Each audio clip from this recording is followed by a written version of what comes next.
네, 반갑습니다. 어, 뭐 별 얘기를 다 해가지고,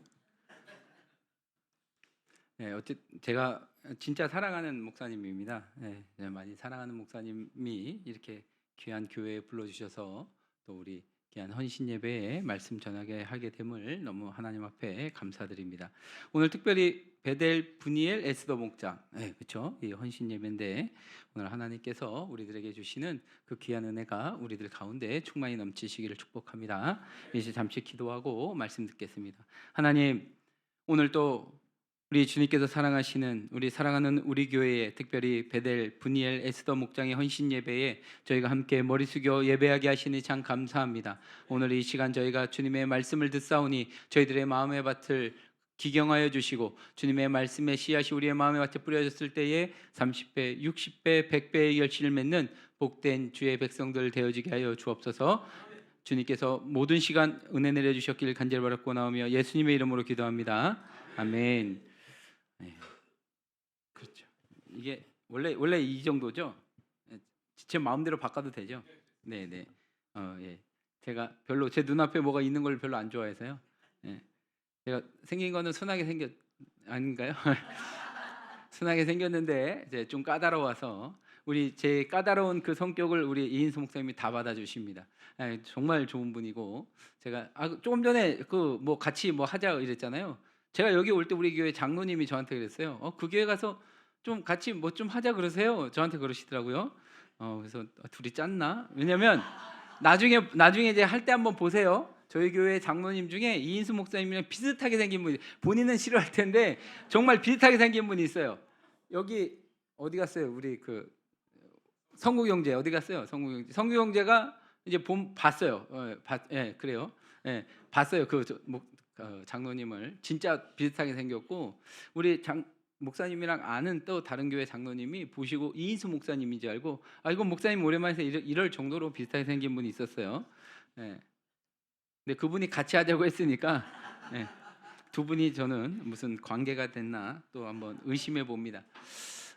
우리가 이렇게 아름다운 사랑하는 우리 교회 같이 이렇게 제가 늘 이야기를 들으면 늘 가족 같고 늘 사랑이 넘치는 이 귀한 교회가 이렇게 있는 반면에 좀 그렇지 못한 교회들도 분명히 많이들 보게 되어지는 것 같아요. 우리가 뭐 멀리 찾을 것 없습니다. 성경을 보면 되는데 성경에서 특별히 이 고린도 교회 말입니다. 이 고린도 교회가 여러 가지 많은 문제들을 가지고 있었던 교회였다라고 하는 사실을 우리가 먼저 좀 기억해 보면 좋겠습니다. 이 고린도 교회의 개척자는, 이 고린도 교회를 세운 설립자는 사도 바울입니다. 사도 바울이 이 소아시아에 가면서 복음을 전하다가 고린도 지방에 가서 복음을 전하고 교회를 세웠는데, 이 사도 바울은 늘 교회를 세우고 나면 그 교회를 계속해서 담임했던 것이 아니라 또 다른 지역으로 갑니다. 또 다른 지역으로 가서 또 복음을 전하고 거기서 교회를 세우고 또 다른 곳으로 가서 계속 이걸 반복하는데, 그럼에도 불구하고 개척자요 설립자요 또 위대한 복음의 사역자인 사도 바울에게 이 전에 교회들이 어떠한 일들이 있었는가가 계속 이제 전해 들어오겠죠. 근데 이제 이 고린도 교회에 여러 가지 문제가 있었다라고 하는 이 소식을 전해 듣게 되어집니다. 그래서 이제 사도 바울이 그 문제들에 대하여 하나하나 너희들은 이렇게 해야 된다, 교회는 이래야 된다라고 썼던 이 성경이 바로 고린도전서라고 생각하시면 되는데, 따라서 이 고린도서는 이 교회가 가질 수 있는 여러 가지의 문제, 지금 우리가 신앙생활하면서 나타나는 교회의 여러 가지의 문제들 또한 이 고린도 교회 안에 그대로 있다라고 생각하시면 좋겠습니다. 이 고린도 교회는 그런 여러 가지의 문제들을 해결하기 위하여 사도 바울이 편지를 썼는데 그것이 고린도 전서 후서가 되어진다. 근데 이제 우리가 여기서 주목하고자 하는 것은 이것입니다.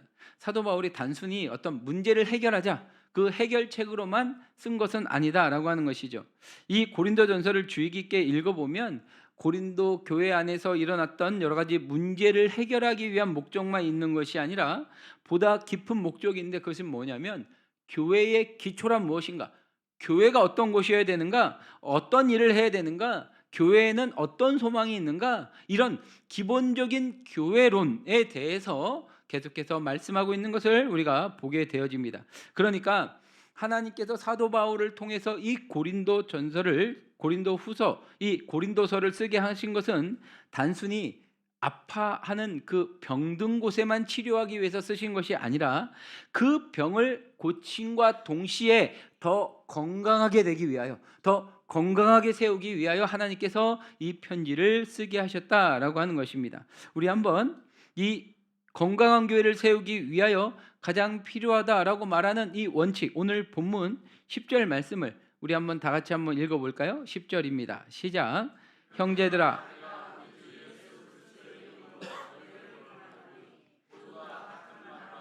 너희 가운데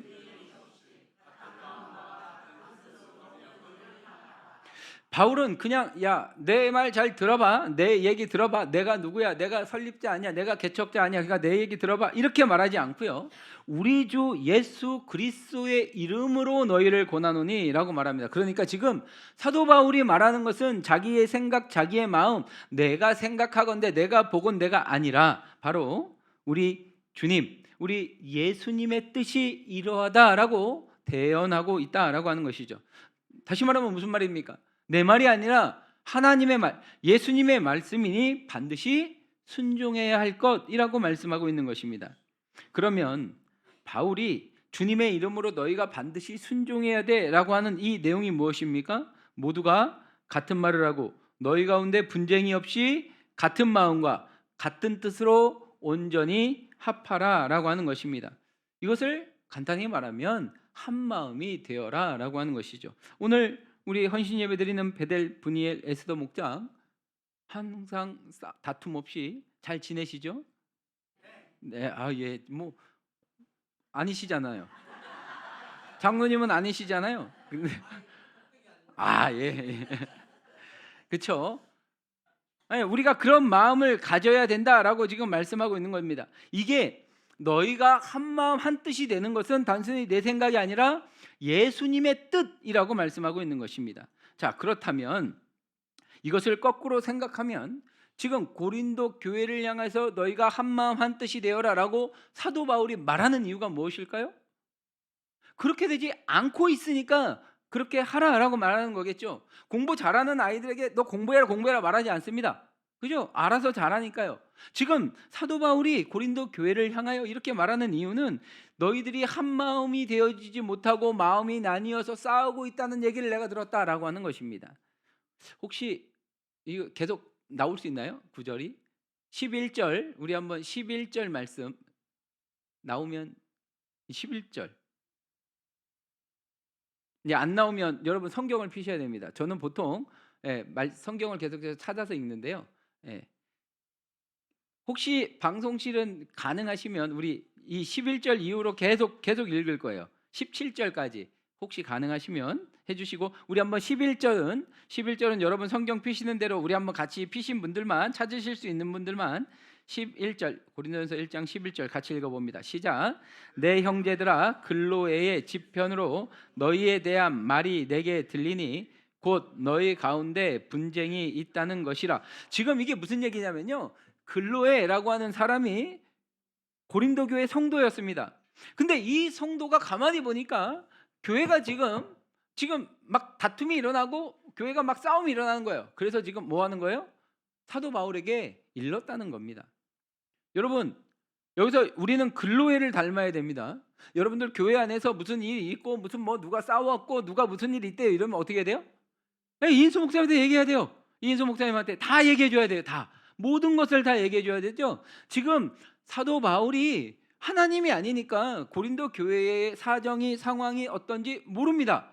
그런데 이 글로에라고 하는 이 교회의 성도가 우리 교회를 설립한 목사님, 그 목사님한테 편지를 쓴 겁니다. 목사님, 지금 우리 교회에 이런 문제가 생겼습니다. 어떻게 할까요? 이렇게 우리 목사님한테 지금 얘기하는 것이 굉장히 필요합니다. 그랬더니 이 고린도 교회의 다툼이 무엇인지에 대해서도 구체적으로 나옵니다. 그 아래 12절 말씀도 한번 같이 읽어볼까요? 시작. 내가 이것을 말하거니와 너희가 각각 이르되 나는 바울에게, 나는 아볼로에게, 나는 게바에게, 나는 그리스도에게 속한 자라 한다는 것이니. 지금 무슨 얘기냐면 고린도 교회가 다툼이 있는데 다툼하는 이유가 무엇입니까? 파당이 나뉘었다는 것입니다. 파당. 자, 여기서 경상도파, 자, 전라도파, 예, 손 안 드신 게 다행이네요. 네, 손 들지 마세요. 예. 이런 파도 안 좋은데 여기서는 지도자가 4명이 있습니다. 바울파, 아볼로파, 게바파, 그리스도파. 이 바울파는 계속 말씀드린 대로 고린도 교회를 개척한 개척 목사님 아닙니까? 그러니까 사람들이 이 교회를 개척한 분이 진정한 우리의 지도자지라고 마음속으로 바울 사도를 따르는 바울파가 있었다는 것이고, 아볼로파는 누구냐면 이 아볼로라고 하는 사람은 알렉산드리아 출신인데요. 말을 참 잘하고 성경에 능통했던, 성경을 아주 잘 알았던 아볼로를 따르는 사람들입니다. 이 아볼로가 사도행전 18장에 보면 에베소에서 사도 바울의 동역자들이었던 브리스길라와 아굴라를 만나게 돼서 그들을 통하여 복음을 전하게 되어지고, 그 다음에 그가 복음을 받아들인 후에 말씀을 들고 고린도에 와서 말씀을 전한, 말씀을 가르치는 사역을 하게 되어집니다.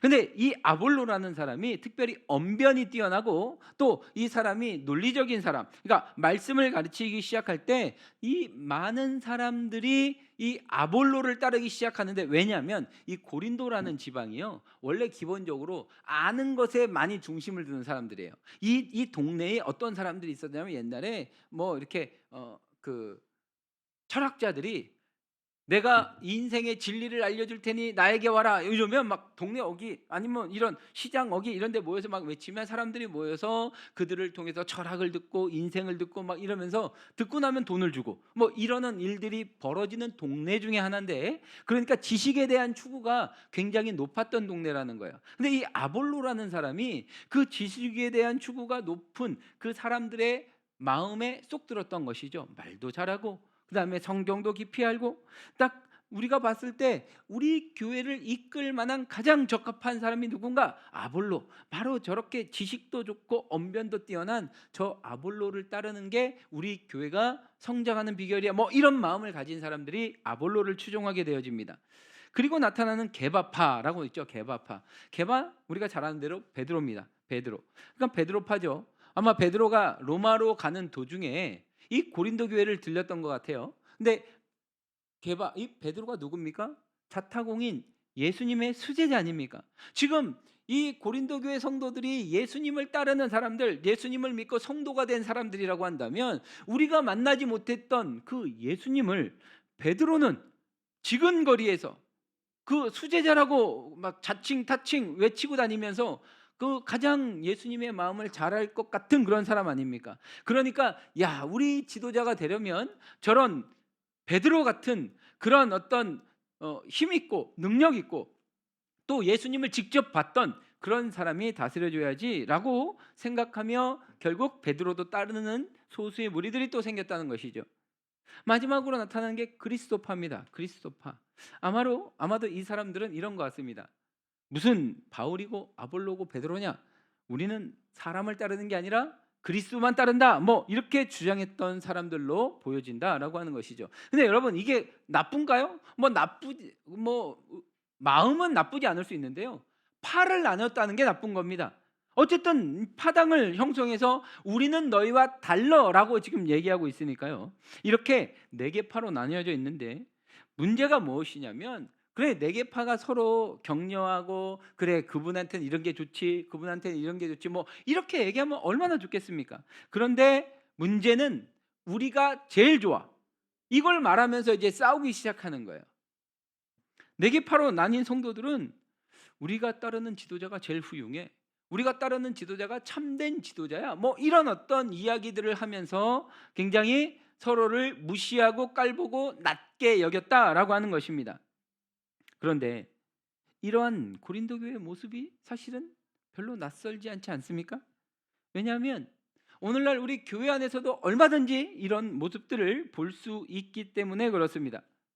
그렇죠. 나보다 남을 낮게 여겨야 되는데 더 낮게 여기는 사람들이 많이 있다는 것입니다.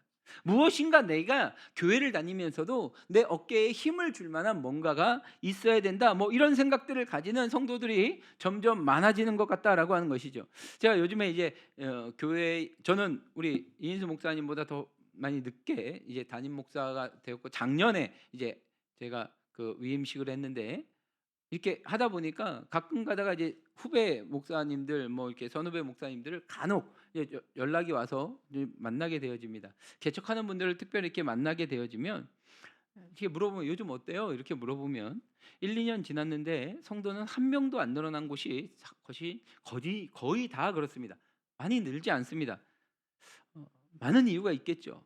근데 그 중에서 제일 큰 거는 많은 사람들이 작은 교회보단 큰 교회를 선호하는 성향을 가지고 있다라고 하는 것입니다. 그 마음속에는 무엇이 있냐면, 큰 교회를 다니면 마치 자기도 큰 믿음을 가진 사람처럼 생각한다라고 하는 것이죠. 큰 교회라서 일을 많이 하니까 나는 아무것도 안 하고 나는 가만히 있어도 그 큰 교회의 분위기에 편승해서 나도 마치 무엇인가를 많이 이뤄내는 사람, 뭐 이런 생각이 드니까 뭐 큰 교회를 더 선호할 수 있다라는 그런 마음이 들더라고요. 제가 얼마 전에 물어봤습니다. 혹시 제가 이제 바깥에서 노방전도 하다가 어느 교회 다니세요? 교회 다닌다고 해서 어느 교회 다니세요? 했더니 교회를 큰 교회 다니시는 분은 이렇게 얘기합니다. 저 왕십리 교회 다닙니다. 저 무슨 교회 다닙니다. 이러면서 큰 교회 다니시는 분들은 교회 이름을 얘기해요. 교회 이름을.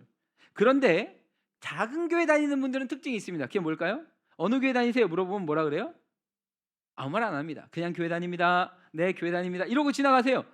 교회 이름을 말하지 않더라고요. 왜 말하지 않을까요? 물론 못 알아들을 거니까 뭐 얘기 안 할 수도 있는데요. 그 마음 속에서는 부끄럽다는 것이죠.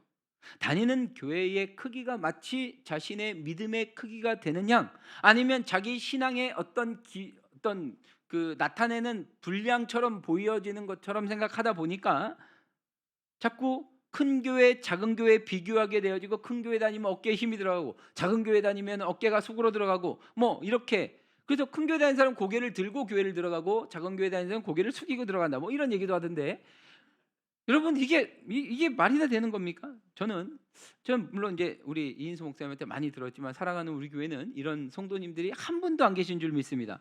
자, 교회의 크기가 절대 믿음의 크기가 될 수 없다는 것입니다. 내가 다니는 교회의 규모가 크다고 해서 내 믿음이 크다는 증거가 어디 있습니까? 아닙니다. 오히려 저도 지금 작은 교회에 있지 않습니까? 저도 작은 교회인데요, 상가교회에서 지금 사역을 하고 있는데, 제가 와보니까 상가교회 다니시는 분들, 믿음 좋으신 분들은 많이 있습니다. 아주 믿음이 크신 분들 많이 있습니다. 반대로 여러분, 우리가 작은 교회 다닌다고 뭐 초라하게 우리가 뭐 마음 뭐 졸이면서 내가 뭐 창피할 이유가 하나도 없지 않습니까? 그럼에도 불구하고 우리는 연약한 인간인지라 자꾸 우리의 믿음을 어떤 유명한 사람 또는 교회의 규모, 우리 교회에 누구 다녀? 우리 교회에 어떤 사람 있어? 라고 말하는 것으로 마치 자기의 신앙이 증명되는 듯한, 또는 우리 교회의 수준이 나타내는 듯한 생각을 가지며 살아갈 때가 있지 않는가라고 하는 것입니다. 마치 고린도 교회 성도들이 자신들이 따르는 지도자를 통해서 자신들의 믿음을 증명하고자 했던 그런 것과 마찬가지라는 것이죠. 더 나아가서 이제 고린도 교회 성도들이 무엇 가지고 싸우냐면 자신이 누구에게 세례를 받았는가 가지고도 싸웁니다. 자, 우리 한번 성경을 보시고 14절부터 16절까지 우리 세 절의 말씀인데요, 14절부터 16절까지 우리 한번 같이 읽어봅니다. 시작. 나는 그리스도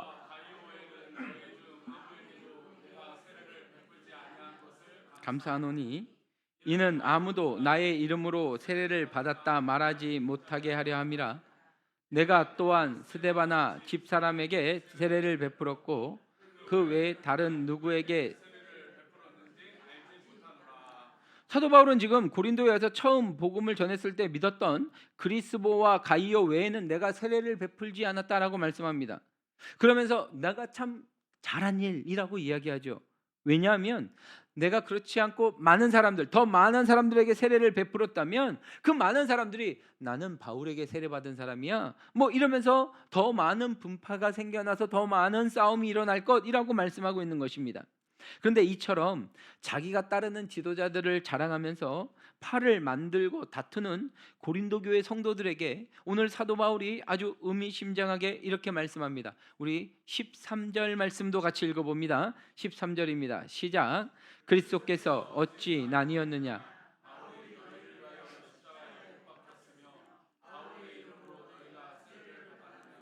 사도 바울은 교회가 어찌 나뉘었느냐 이렇게 말씀하지 않죠 지금. 그렇죠? 교회에 대해서 얘기하다가 지금 교회가 어찌 나뉘었느냐라고 말씀하지 않고 뭐라고 말씀합니까? 그리스도가 어찌 나뉘었느냐라고 말씀합니다. 여러분 이 말씀을 그냥 지나치시면 안 됩니다. 이 말씀이야말로 바로 교회가 무엇인지 분명하게 가르쳐주는 말씀입니다. 맞습니다. 교회는 그리스도의 몸입니다. 자, 그리스도의 몸이 교회다라고 지금 말씀하죠. 교회 얘기하다가 곧 그리스도다라고 말씀하니까 교회와 그리스도는 하나다라고 말씀합니다. 여러분 종교개혁자들은 뭐라고까지 얘기하냐면 교회 밖에는 구원이 없다라고 이야기합니다. 여러분 얼마나 의미심장합니까? 우리가 이러한 어떤 마음들을 가지고 본다면 에베소서 2장 23절에서 교회는 그의 몸이니라고 하는 이 말씀을 분명히 이해할 수 있습니다. 교회가 나뉠 수 있습니까? 나뉠 수 없습니다. 왜냐하면 몸이기 때문에 그렇습니다. 여러분 혹시 그 고기 오늘 점심 삼계탕 드셨다고요? 네, 삼계탕? 네, 삼계탕은 그나마 제가 지금 비유를 하면 안 되는데 이 그 정육점에 가면 뭐 소고기, 돼지고기 사시죠? 네, 어떤 부위 사세요? 어떤 부위? 저는 가면 제일 싼 거 뭐 이런 거 사겠지만 어쨌든 내가 원하는 부위가 있을 거 아니에요. 가면 뭐 안심 주세요, 등심 주세요, 뭐 갈비 주세요, 뭐 우족 주세요, 속꼬리 주세요. 거기에 따라서 다 달라고 하죠. 가격은 다 다를 겁니다. 얼마나인지는 잘 모르겠는데 어쨌든 가격이 다 다를 것이고 그 부위마다 가격이 정해져 있어서 이거는 얼마입니다 이렇게 얘기하겠죠. 자, 우리는 고기를 그렇게 삽니다. 그런데 장면을 바꾸어서 여러분 외양간을 생각해 보시고 외양간에 소가 한 마리 메어져 있는데 그 소를 바라보며 어느 누가 저 소의 뒷다리는 얼마요? 이렇게 물어봅니까? 그렇게 물어보지 않습니다. 저 소의 저 꼬리를 제가 지금 잘라다가 내가 먹고 싶은데 꼬리는 얼마에 팔겠어? 이렇게 물어보지 않습니다. 뭐라고 물어봅니까? 저 소는 얼마요? 라고 물어봅니다. 여러분 뭐가 다른 것입니까? 같은 소인데 왜 어떤 데서는 부위로 팔고 어떤 데서는 하나로 팝니까? 생명이 있느냐 없느냐에 따라 달라지는 것입니다. 오늘 그리스도의 몸이다라고 말씀할 땐 우리 안에 생명이 있다라고 지금 말씀하고 있는 것이죠. 교회가 나뉘어진다라고 하는 것은 교회가 죽었다라고 말하는 것과 동일하다는 것입니다. 그러니까 교회가 나뉘어진다는 것은 앞에서 교회는 곧 뭐라고요? 그리스도라고 그랬죠. 그리스도에게서 나뉘어진다는 것인데 어떻게 그리스도에게서 나뉘어진 교회가 있을 수 있겠습니까? 어떻게 그리스도에게서 나뉘어진 성도가 있을 수 있겠습니까? 그러니까 우리 종교개혁자들이 교회 밖에는 구원이 없다라고 말하는 그 의도를 우리는 올바로 이해할 수 있어야 합니다. 그러면서 바울이 너희를 위하여 십자가에 못 박혔느냐라고 묻습니다. 이 얘기가 무엇이냐면 이 말씀은 너희가 구원을 받은 것이 나 때문이냐라고 말하는 것입니다. 너희가 죄의 용서를 받고 하나님의 자녀가 된 것이 내가 한 일 아니다라고 말하는 것이죠. 예수님께서 십자가의 죽으심으로 우리가 죄 사함을 받았고 또 하나님의 자녀가 된 것입니다. 그래서 우리는 교회의 성도로, 교회의 지체로, 교회의 몸으로 부르심을 받았다라고 하는 것이죠.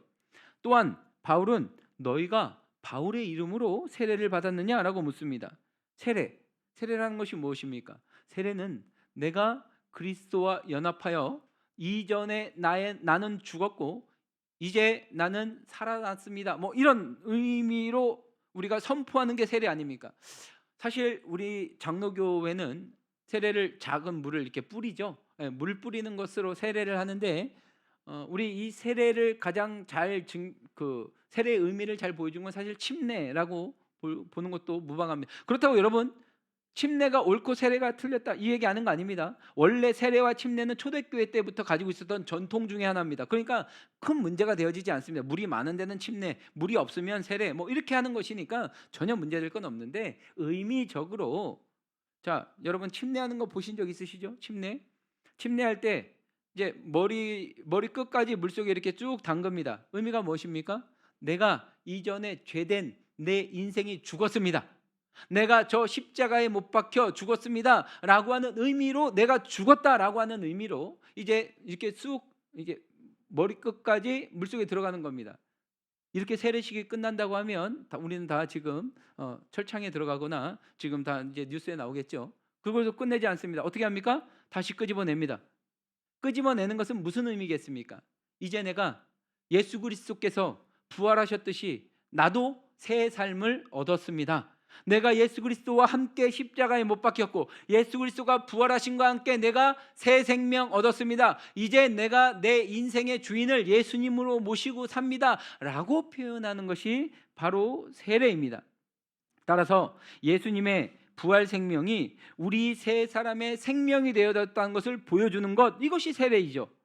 그런데 바울의 이름으로 세례를 받았다라고 이야기한다면 내가 바울과 연합되어졌다라고 하는 것인데 이게 말이나 되는 일이냐라고 이야기하는 것이죠. 바울은 고린도 교회 성도들에게 너희가 사람을 자랑하며 분열하며 다투는 것이 얼마나 어리석은 것인가를 우리들에게 말씀하고 있는 것입니다. 여러분, 교회는 어떤 곳입니까? 예수 그리스도의 몸인 곳입니다. 몸. 예수님이 십자가의 죽으심으로 죄 사함을 받아 구원받은 성도들이 모여 있는 곳, 그곳이 교회입니다. 세례를 받아 예수님과 연합하여 옛사람은 죽고 새 사람으로 살아가 이렇게 모여 있는, 그렇게 살겠습니다라고 모여 있는 곳이 교회인데, 그러므로 교회는 결코 나뉠 수 없고 또한 예수 그리스도 외에는 그 누구도 이름이 높아질 수 없는 곳이 바로 교회라는 것이죠. 아무리 교회를 개척한 사도 바울이라 할지라도, 성경을 기가 막히게 알려주고 있는 아볼로라 할지라도, 예수님의 수제자라고 불리는 베드로라 할지라도 예수님보다 높임을 받아서는 안 된다는 것입니다. 이 사람들은 다 누굽니까? 예수님께서 당신의 교회를 건강하게 세우기 위하여 보냄을 받은 일꾼에 불과한 것입니다. 하지만 그럼에도 불구하고 고린도 교회 성도들은 왜 자신들이 따르는 그 지도자만이 참된 지도자라고 말하고 그것 때문에 서로 파가 나뉘어져서 서로 다투고 싸우는 것입니까? 그것은 그들 속에 허영이 있기 때문에 그렇습니다. 허영, 바로 헛된 영광이죠. 영광은 영광인데 비어있는 영광, 빛 좋은 게살구, 거칠애뿐인 영광, 바로 그런 마음 말입니다. 거칠애를 중요시하는 것. 고린도 교회 성도들은 자신들의 신앙이 좋다는 것을 다른 사람들에게 보여주고 싶었던 것입니다. 근데 그냥 보여주면 되는데 꼭 거기에 내가 그래도 쟤보단 낫지, 뭐 이런 거죠. 내가 그래도 베델 목장보단 낫지, 우리가 그래도 분이엘 목장보단 낫지, 뭐 이런 마음 말입니다. 그러기 위해서 택한 방법이 뭐냐면 우리 목장의 목장장이 누군가, 우리의 목장장이 최고지, 뭐 이렇게 이야기하는 것입니다. 그런데 자기가 따르는 지도자가 얼마나 위대한지를 이야기하려면 꼭 따라와야 되는 게 뭐냐면 다른 사람을 깎아내리는 것입니다. 다른 지도자는 내가 만나봤는데 인격이 좀 덜 됐어, 뭐 이런 식의 은근히 밑에다가 놓고 까는 그런 어떤 비교 의식 말입니다. 그리고 자기의 지도자는 높이고, 그러면 여러분 그 이야기를 듣는 그 다른 파에 속해 있는 사람의 마음이 어떨까요? 발끈하는 거죠. 무슨 소리야? 내가 알아보니까 바울 그 사람 그 성격 안 좋던데, 뭐 이러면서 또 서로 싸우게 되어지는 것입니다. 그러면서 다툼이 일어나는 것이죠. 문제가 무엇입니까? 지금 이 성도들이 싸우는 게 우리가 복음을 어떻게 하면 더 잘 전할 수 있을 것인가, 전도를 어떻게 하면 더 효율적으로 할 수 있을 것인가, 말씀을 어떻게 읽으면 더 잘 읽을 수 있을 것인가, 이거 갖고 싸운 게 아니라 내가 따르는 지도자가 얼마나 더 좋은 지도자인가를 가지고 싸웠다. 다시 말해 껍데기에 신경 쓰고 있는 것입니다. 이것을 사도 바울이 오늘 본문 17절에서 우리들에게 이렇게 말씀합니다. 17절 말씀 같이 한번 읽어봅니다. 시작. 그리스도께서 나를 보내심은 세례를 베풀게 하려 하심이 아니요 오직 복음을 말의 지혜로 하지 아니함은. 사도 바울은 자신이 보내심을 받은 것은 세례를 주려 함이 아니라 오직 뭐 하기 위해서요? 복음을 전하기 위해서. 복음. 이것은 세례 주는 일이 복음 전하는 일에 비하면 별로 중요한 일이 아니다라는 그런 뜻이 아닙니다. 사실 세례와 복음은요, 떨어질래야 떨어질 수가 없습니다. 복음이 전파되어지면 세례를 줄 수 있습니다. 그게 굉장히 열매죠. 복음을 전해 듣고 예수님을 영접하면 그 다음에 기다리는 게 뭡니까? 세례입니다. 선포하는 겁니다. 내가 이제 예수님을 주인으로 모셨습니다라고 선포하는 것, 세례입니다. 그런데도 바울은 자신이 세례를 주는 일이 복음을 전하는 그 일이 아닌 복음을 전하는 일에 부름을 받았다라고 지금 말씀하고 있습니다.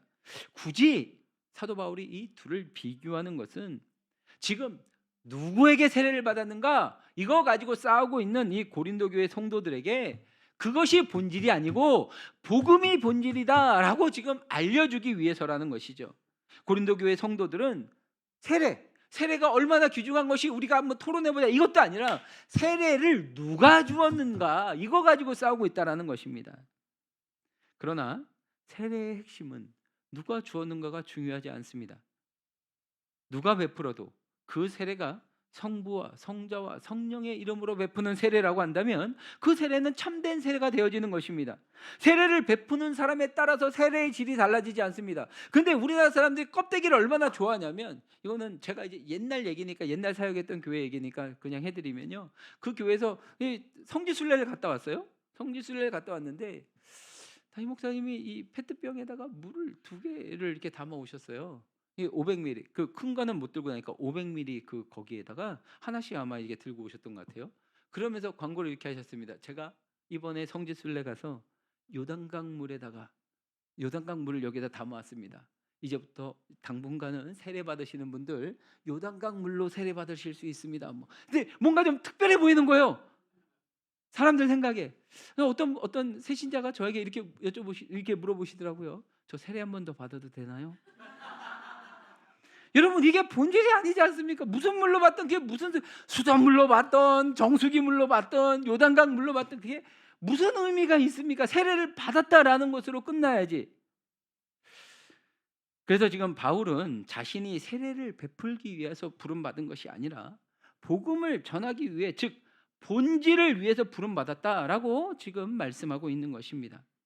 그러니까 지금 사도 바울이 고린도 교회 성도들에게 껍데기에 신경 쓸 것이 아니라 본질을 추구하라라고 말씀하고 있는 것입니다. 사랑하는 성도 여러분, 어떤 대단한 목사님이 같이 있는 것만으로 자기의 신앙을 증명하고 드는 것은 어리석은 것입니다. 내가 누구에게 세례를 받았다는 것이 별로 중요한 일이 아니라는 것을 여러분 기억하시기 바랍니다. 내가 어느 큰 교회 출신이라는 것이 우리에게 신앙이 좋다라는 것을 보증해주는 보증수표가 되지 않는다는 것을 여러분 기억하시기 바랍니다. 이 모든 것은 다 껍데기입니다. 본질은 무엇입니까? 바로 예수 그리스도와 복음입니다. 우리가 모일 때에 예수 그리스도의 몸된 우리가 더 건강해지는가? 우리가 모일 때에 예수 그리스도의 복음이 더 전파되어지고 있는가? 이것이 바로 우리가 집중해야 되는 본질이라고 하는 것이죠. 교회와 성도들이 예수 그리스도와 복음에만 집중한다면 결코 나뉘어져 다툴 일은 전혀 없을 것입니다. 모든 성도들이 예수님만 따르고 자랑한다면 누가 서로 더 낫다고 누가 싸울 수 있겠습니까? 복음에 집중하고 지금 예수 그리스도에게 집중하는데 교회의 크기가 무슨 상관이 있고 그 교회 목사님이 누구라도 그게 무슨 상관이 있습니까? 물론 이인수 목사님 같은 목사님이 모시고 있는 건 참 복된 거예요. 지금 한 분 몇 분만 안 하시는데, 예. 그렇죠? 여러분 다 그런 줄 압니다. 근데 중요한 것은 그것입니다. 그것이 우리의 신앙의 본질은 되어지지 않는다는 것이죠. 물론 목사님을 통해서 귀한 말씀이 전해질 것입니다. 목사님을 통해서 축복이 여러분들에게 전해질 것입니다. 아주 중요한 일입니다. 하지만 주시는 이가 누구십니까? 우리 주님이라는 사실을 잊어서는 안 된다는 것이죠. 지금 사도 바울이 이 고린도 교회가 4개의 파로 나뉘어져서 서로 싸우는 그 근본적인 이유를 세상의 헛된 영광, 허영을 쫓는 마음이 있다라고 말씀합니다. 그러면서 그 문제의 해결은 다름 아니라 교회의 본질, 예수 그리스도와 복음에 집중하라라고 말씀합니다. 사람을 자랑하지 말고 예수 그리스도만 자랑하라라고 말씀합니다. 그러니까 베델, 분이엘, 에스더 목장이 모일 때마다 우리가 자랑할 게 어저께 우리 이번에 우리 차 샀어, 모여서 했어, 이게 중요한 것이 아니라 예수 그리스도와 복음을 자랑하는 우리 목장들 되시기를 바랍니다. 아무리 대단한 우리의 목장장이라 할지라도, 우리의 영적 지도자라도 할지라도 그 사람이 우리를 위해서 대신 십자가 져주지 않습니다. 그 사람 이름으로 세례를 받지도 않습니다. 그렇다면 우리가 따르고 자랑해야 할 분은 오직 우리를 위해 십자가에 못 박히신 예수님이고, 세례를 통해서 우리와 연합한, 우리 안에 들어와 계시고 우리가 들어가게 된 그 예수님밖에 없다는 것을 기억해야 됩니다. 사랑하는 여러분, 신앙생활 하시면서 무엇을 자랑하고 계십니까? 우리에게 예수님과 그 복음 외에 또 다른 것을 내세우는 그 무엇이 있다면 우리는 다 내려놓을 수 있어야 합니다. 물론 전통 있는 교회, 또 선한 일을 하는 교회, 교회를 위해 자신의 모든 것을 다 바치는 저 귀한 목회자, 이런 것들은 분명 우리에게 주어진 하나님의 놀라운 은혜고 축복은 분명합니다. 하지만 그 은혜와 축복을 누리되 우리가 의지할 것은 눈에 보이는 것이 아니라 바로 우리 하나님이라는 것입니다. 우리가 그것을 자랑해서도 안 됩니다. 이것은 하나님이 주신 은혜요 선물이지만 우리가 추구해야 될 본질은 될 수 없다라고 하는 것이죠. 그렇다면 이제 우리는 어떻게 되겠습니까? 이제 교회의 본질되는 복음과 예수 그리스도에게만 집중해야 합니다. 오직 예수님만 사랑하고 오직 예수님만 자랑하시기를 바랍니다. 오직 우리 교회 안에 복음의 능력만이 나타나기를 사모해야 합니다. 저는 사랑하는 우리 교회가 바로 그런 복된 교회 되어질 수 있기를 축복합니다. 겉으로 나타나는 것을 중요하게 여기는 것이 아니라 예수님을 모르는 사람들이 이 사랑하는 우리 교회에 들어오기만 하면 복음을 듣고 구원을 받고, 또 믿음이 연약해졌던 분들은 말씀 가운데 성숙한 믿음을 가지게 되어지고, 염려 가운데 있었던 분들은 약속의 말씀을 듣고 소망을 가지고 살아가게 되어지는 그런 복음의 능력, 말씀의 능력, 성령의 능력, 그러한 능력들이 충만하게 나타나는 우리 사랑하는 우리 교회 되어지기를 바랍니다. 우리가 예수님과 그의 복음에만 집중할 때 우리는 모두가 다 예수 그리스도 안에서 하나가 될 것입니다. 나뉘어진 마음들이 같은 마음과 같은 뜻으로 온전하게 합하는 일들이 일어나게 될 것입니다. 그러기 위하여 이제 우리의 마음속에 여전히 조금이라도 남아있는 그런 허영, 헛된 영광, 그 모든 마음을 다 이제 내려놓으시기를 바랍니다. 대신 예수님과 그의 복음으로 우리의 심령이 충만해지고 뜨거워지기를 바랍니다. 그래서 우리를 통하여 영적 생명력이 흘러넘치고 주 안에서 진심으로 서로 사랑하고 협력하는, 주님을 바라보는 그런 복된 교회가 되어질 수 있기를 바랍니다. 하나님께서 우리 사랑하는 우리 교회와 우리 모두를 주님께서 원하시는 아름다운 교회, 복된 성도로 세워주시기를 우리 주님의 이름으로 축복합니다. 기도하겠습니다. 주님, 오늘도 우리들에게 귀한 말씀을 주시고 이 말씀의 의미들을 되새길 수 있도록 은혜를 허락하여 주셔서 감사합니다. 예수 그리스도의 십자가 사랑으로 우리를 구원하시고 사랑하는 우리 교회, 이 귀한 믿음의 공동체에서 함께 신앙생활하게 하신 은혜에 감사합니다. 주님, 이제 우리가 복음 전하는 자로 살아가게 하여 주시옵소서. 교회의 분열을 조장하는 자가 아니라 통합으로 이끌게 하여 주시고 주님을 바라보는 자가 될 수 있게 하여 주시옵소서. 주님께 모든 소망을 두고 주님만을 찬양하고 예배하면서 주님과 더욱더 깊은 교제를 나누는 목장들이 되어지게 하여 주시옵소서. 사랑하는 우리 교회가 같은 마음과 같은 뜻으로 주님만을 바라보게 하여 주시고 교회의 머리 되시는 주 예수 그리스도만을 높이고 예배하는 공동체가 되어지게 하여 주시옵소서. 사도 바울이 주님을 만나기 전 가지고 있었던 모든 것을 해로 여기고 오직 십자가의 복음만을 전했던 것처럼 우리가 복음을 전하라고 보냄을 받은 자들임을 명심하고 그 사명에 충실한 삶을 살아가게 하여 주시옵소서. 주님, 우리의 모든 삶을 주님께서 함께해 주시고 주님의 인도하심 따라 살아가는 복된 인생 되어지게 하여 주시옵기를 간절히 바라옵고 소원하오며 이 모든 말씀을 살아계신 우리 주 예수 그리스도 이름으로 기도합니다. 아멘.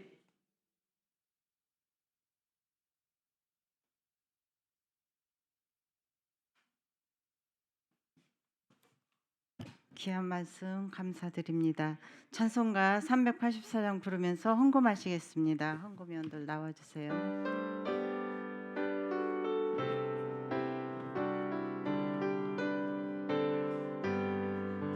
나의 갈 길 나가도록 예수 인도하시니 그 주 안에 있는 긍휼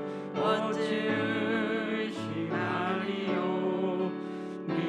믿음으로 사는 자는 하늘으로 받겠네. 무슨 일을 만나든지 만사형통하리라. 무슨 일을 만나든지 만사형통하리라. 나의 갈 길 나가도록 예수 인도하시니 어려운 일 당할 때도 족한 은혜 주시네.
드려진 헌금을 위해서 김영자 권사님 기도해 주시겠습니다.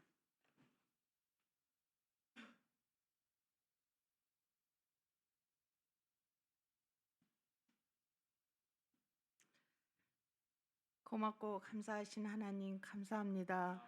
오늘은 거룩한 안식일을 저희들에게 귀하게 주시고 우리가 시간 하나님께 영광 돌리며 예배할 수 있도록 도와주심을 감사합니다. 오늘 또 이렇게 오후 예배로 목장 예배로 하나님께 헌신한 예배가 되게 하심을 감사합니다. 오늘 귀한 강사님 보내주셔서 저희들에게 이렇게 귀한 말씀을 주셨고 저희들 또한 우리 사랑하는 우리 교회의 모든 성도들이 서로 낮추고 서로 사랑하며 서로 양보할 수 있는 귀한 교회가 되게 하시고 하나님 뜻을 이루어나가는 귀한 교회가 되게 하소서. 오늘 또 이렇게 헌신 예배로 또 하나님 앞에 헌금을 하였습니다. 이 헌금이 하나님 하나하나가 정말 하나님 앞에 아름답게 쓰여지게 하시고 30배, 60배, 100배의 아름다운 결실을 맺을 수 있는 귀한 헌금이 되게 도와주시옵소서. 오늘도 하나님의 귀한 은혜를 너무 감사하고 예수님의 이름으로 기도합니다. 아멘.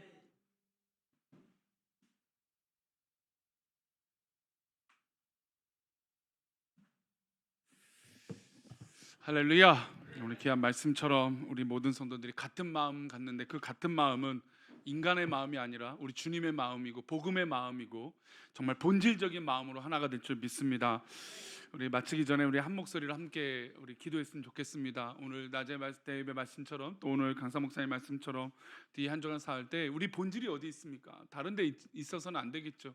우리는 오직 하나님의 음성이고 하나님의 말씀이고 하나님의 은혜 가운데 있어야 될 줄 믿습니다. 그렇게 은혜로 한 주간 살아가게 해달라고 기도하시고 또 한 가지 기도할 때 우리 목장 식구들을 위해서 다 같이 기도할 때 하나님 우리 목장 식구들 가운데 어려움 당하는 이웃들이 있고 또 건강으로 인하여 또 마음의 질병으로 인하여 여러 가지 어려움 가운데 있는 성도들 하나님 치료해 주옵소서, 고쳐 주옵소서. 우리 한 주간의 삶과 우리 말씀이 기억하며 또 우리 목장 식구들의 이름을 불러가며 이 시간 다 같이 하나님 앞에 기도하겠습니다. 다 같이 기도합니다.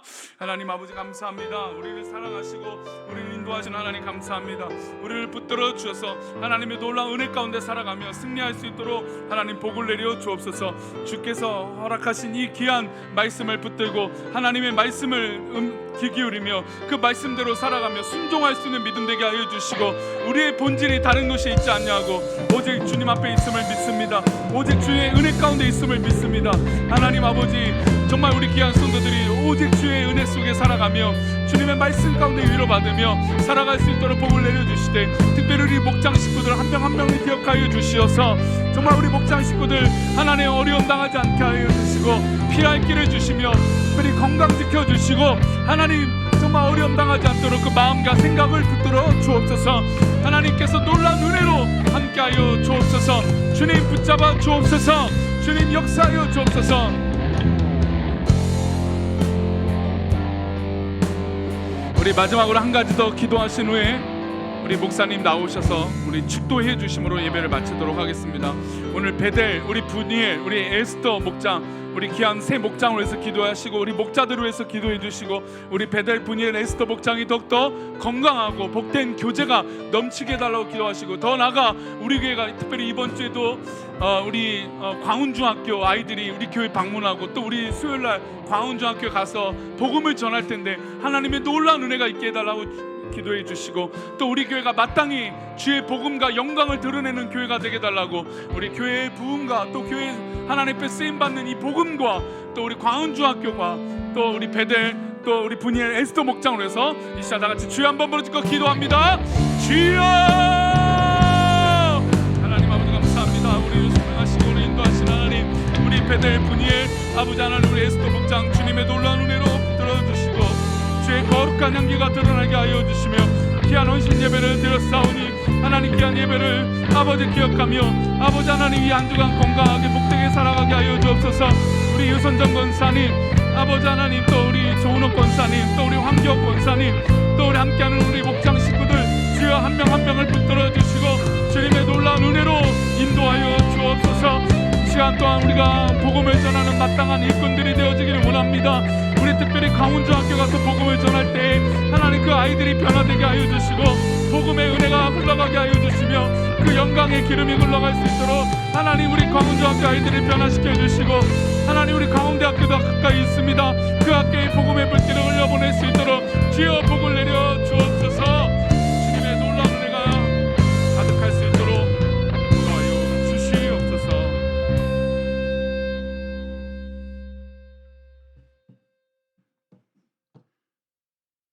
이제는 우리 주 예수 그리스도의 은혜와 그 크신 하나님의 사랑하심과 성령 하나님의 감화감동 교제 역사 충만케 하시는 은혜가 이제 오직 예수 그리스도와 복음만을 바라보며 살아가기로 작정하는 우리 사랑하는 베델 분이엘 에스더 목장과 또 사랑하는 주의 백성들 위해 또 주님께서 사랑하시는 몸된 우리 사랑하는 우리 교회 위에 이제로부터 영원토록 함께 있을지어다. 아멘.